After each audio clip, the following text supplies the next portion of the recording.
YouTube, what it do, man? It's your boy, Steph TV. Yeah, here we go, man. We got ourselves another one. I'm sorry, this is a late video. I should have did this one last week, but I just had so much going on. And, also too, I'm just trying to relax, but we don't really care about that. So,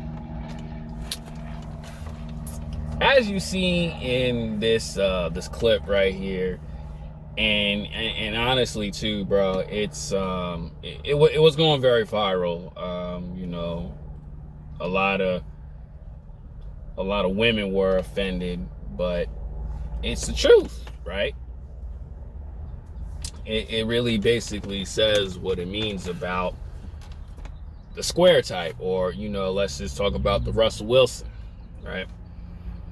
And shout out to the boys crew season, man. Red Pill Brothers putting in that work, putting in that great content. Just really doing their thing, you know what I'm saying? And, giving a lot of good knowledge and information, man. And this is why, I agree with it, because, you got women on here getting offended because they don't understand what it really means, what it dissects to, right? Because women on the surface, they're saying, oh, Russell Wilson is corny because of him taking care of Ciara. Now, it's deeper than that, right? It really just shows that, when you're a real nobody, you a square, you a lame, you a nerd, you the dude who plays video games, as opposed to the athlete, the bad boy, the dude who's a challenge, right? Who you want to tie down to. You know what I'm saying? The guy who's a nerd doesn't win. He doesn't win at all, right? And women understand it, but they try to play dumb like it ain't. And let me say this too, right? It's not about Russell Wilson. It's not. It's really not. Like, it's just that the fact that he's not usually the first choice, right? He's really not the first choice. He's really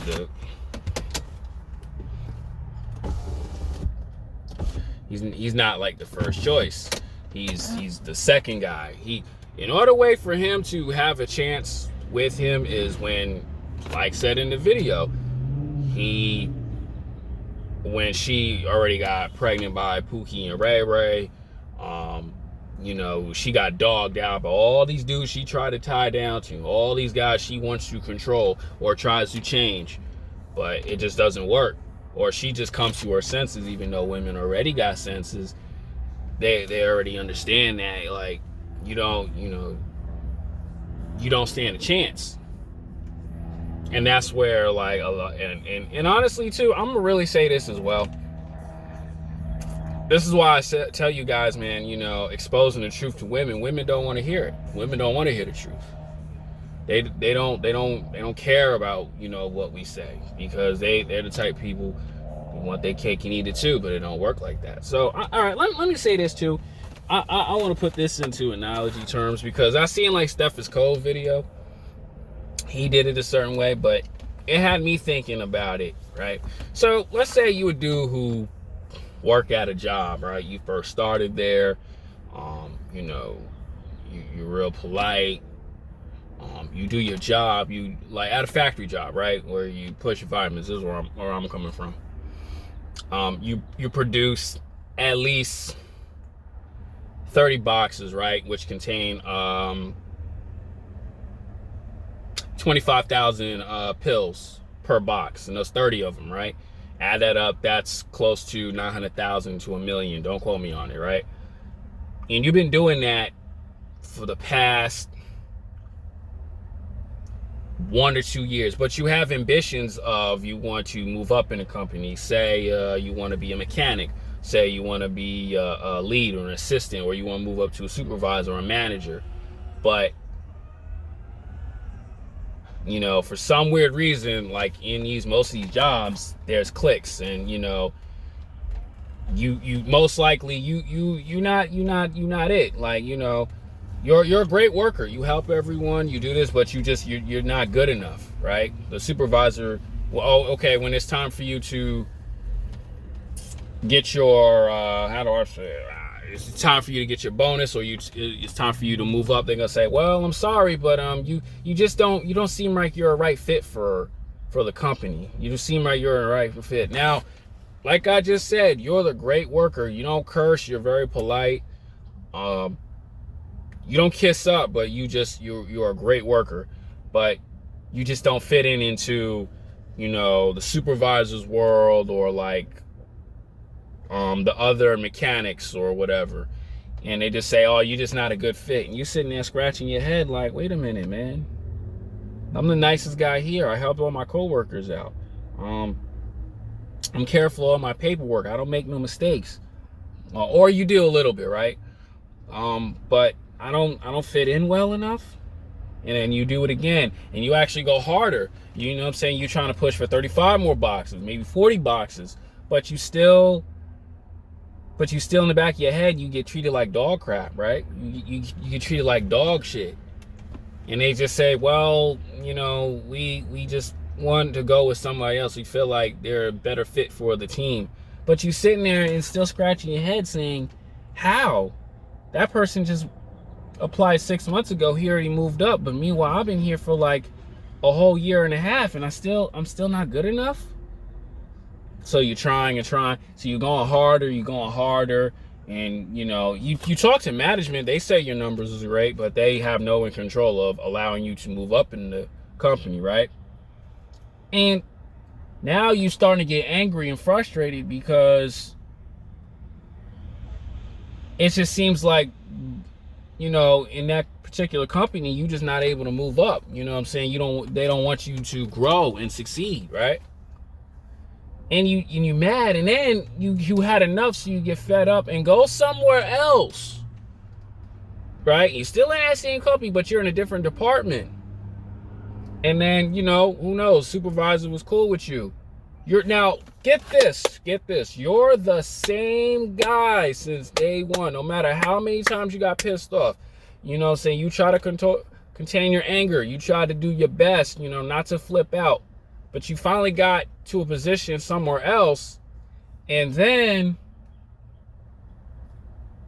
now management's starting to see you because now you're a mechanic guy, and they seeing how much value you brought in, and you know how much how much value you have to this department. Because, you know, words go around. Oh yeah, this guy's doing good. He's this, that, and the third. But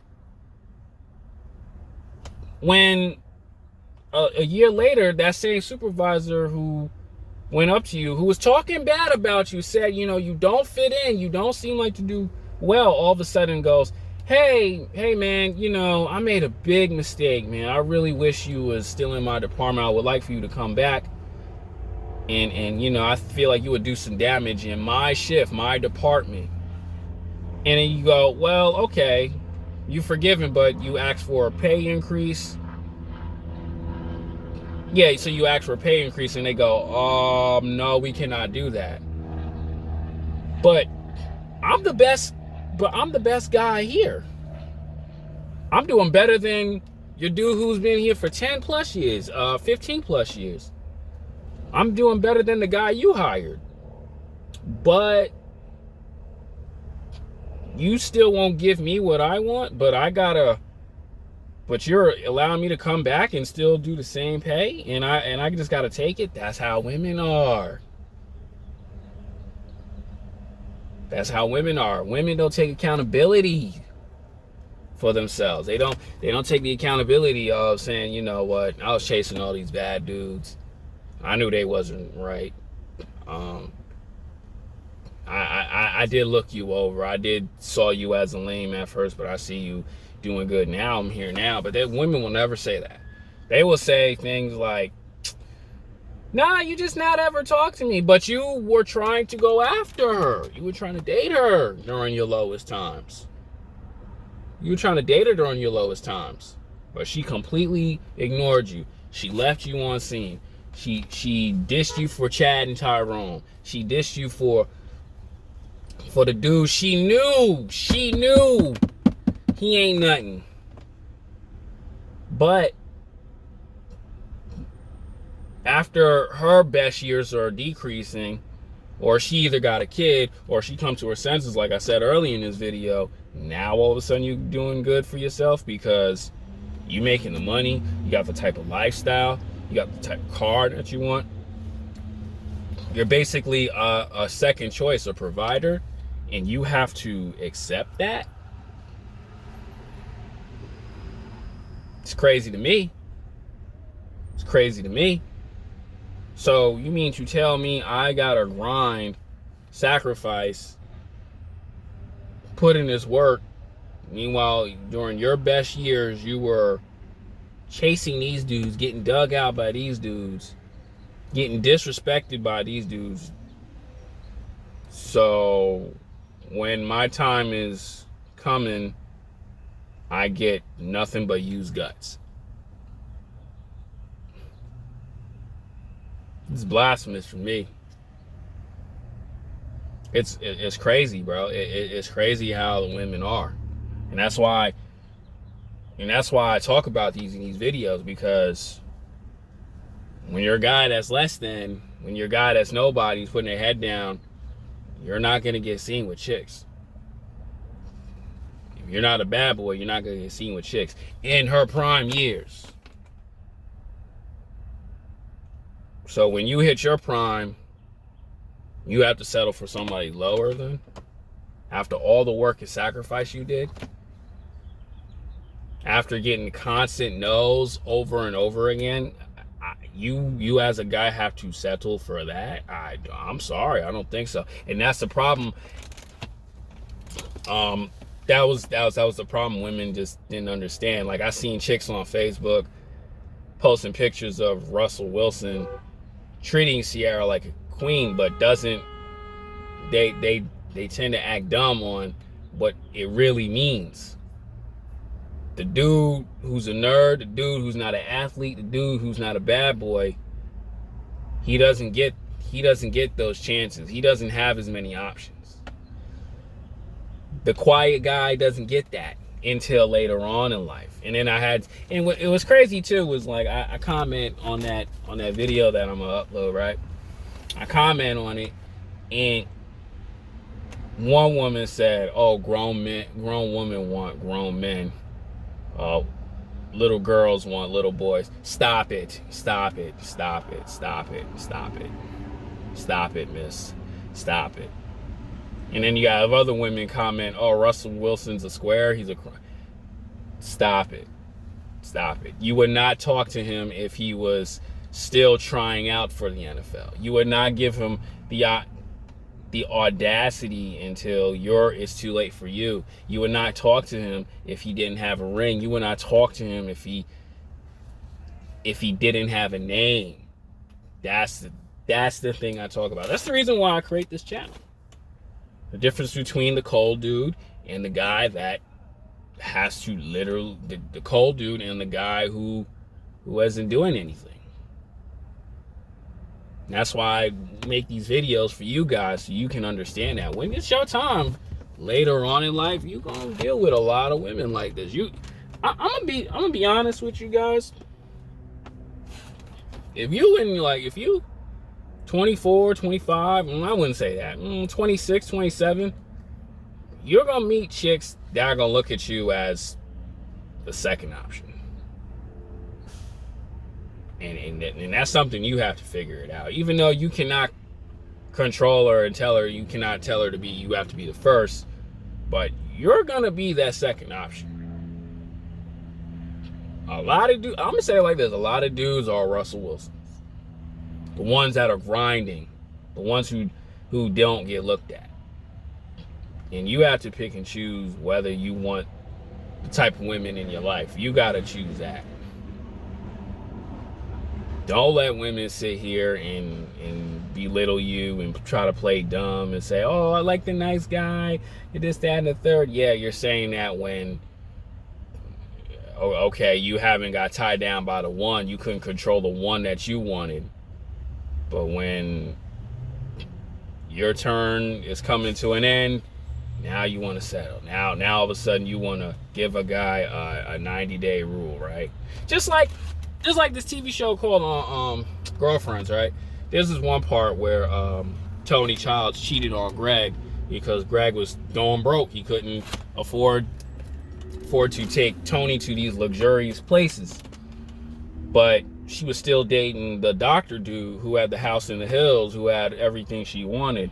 And then when she realized, oh, this is not good for me, this other guy who's less than, who doesn't have no money, treats me like a queen. And like I said, you get to your senses, all of a sudden you wake up and realize it's too late. You know what I'm saying? Women don't value a good thing in their prime years. They don't. That's why I make these type of videos. Because I got a homie right now, right?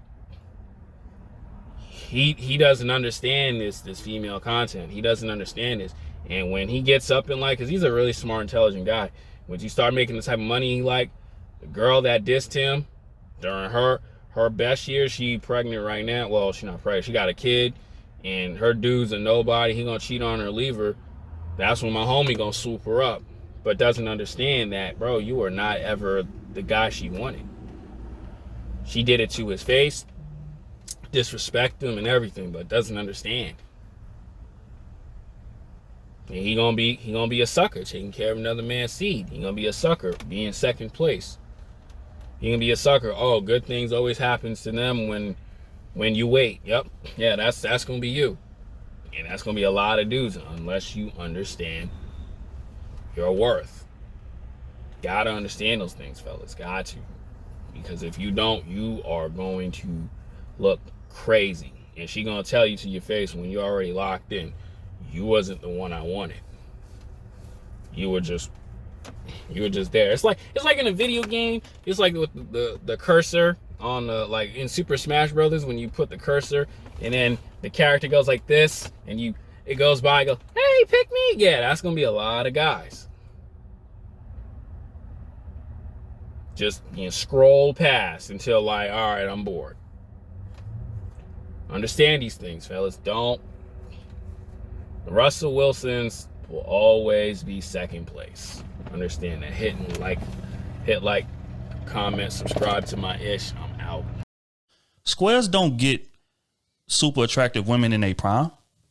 They don't. Mm-hmm. The woman got to fall off a cliff first, in one way or another. She done had a kid by, or 2 or 3 kids. She done gained weight. She done did this. Then she is pushed to the square because you're not at the top of that totem pole no more. So all those toxic dudes that you like, they looking past your ass. You got too much baggage now.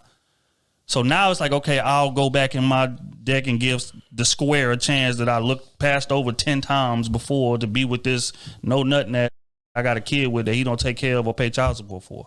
That's how it happens. But in terms of a square being an attractive woman in her prime's first choice, he got to be filthy rich or he don't have a chance.